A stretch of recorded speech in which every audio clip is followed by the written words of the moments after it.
తెనాలి రామకృష్ణుడు దొంగల కథ.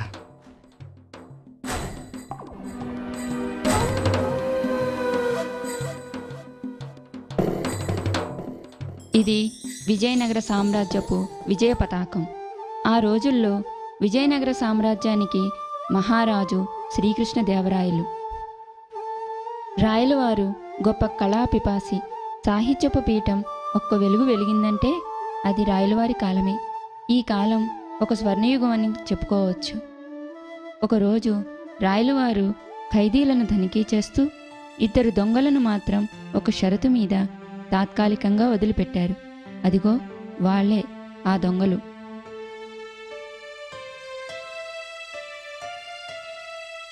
పెట్టిన షరతు ఏంటంటే దొరికిపోకుండా తెనాలి రామకృష్ణుడి ఇంట్లో దొంగతనం చేయాలి. ఒకవేళ దొరికిపోతే మళ్ళీ చెరసాలే గతి. అది షరతు. దీనికి ఒప్పుకుంటే మీ ఇష్టం.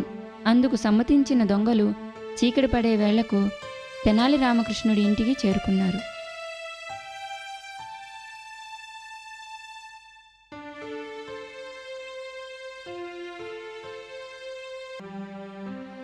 దొంగల కుట్రను పసిగట్టాడు రామకృష్ణుడు.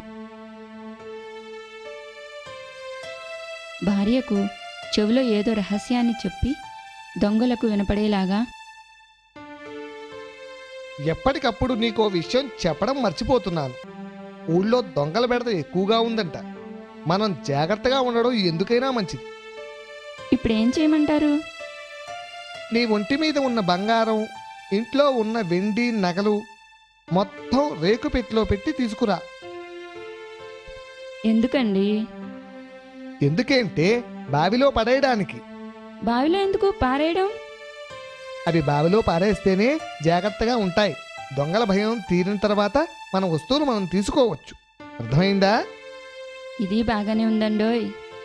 అమ్మయ్యా, మరీ మంచిది. నగలు బంగారం అంతా ఒకే చోట పెడుతున్నారు. అదృష్టం అంటే ఇలా కలిసి రావాలి.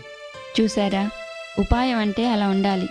నగలకు బదులు ఒట్టి రాళ్లను పోగు చేసి పెట్టెలో పెడుతున్నాడు.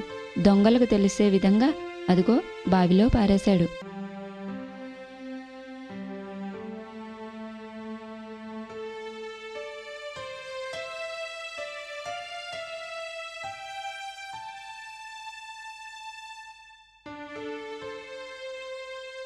అమ్మయ్యా, వెళ్ళిపోయారు. తెల్లవారే వరకు ఎవ్వరూ రారు. మన పని కానిద్దాం.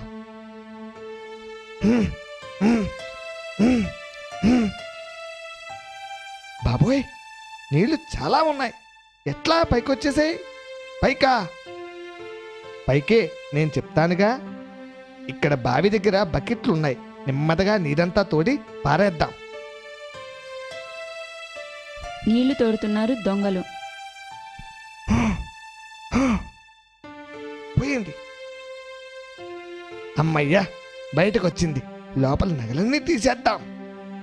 ఆ పెట్టి చూసి దొంగలు ఆశ్చర్యపోయారు. దొంగలు, ఇంకా చాలు. మా తోటంతా నీళ్లతో నిండిపోయింది. చాలా శ్రమపడ్డారు. చూశారా పిల్లలు? రామకృష్ణుడి ఉపాయం చూశారుగా. పెద్దవాళ్ళు ఊరికే అన్నారా ఉపాయం లేనివాడిని ఊళ్ళో నుండి వెళ్ళగొట్టమని? మన స్నేహం కలకాలం ఇలాగే ఉండాలి.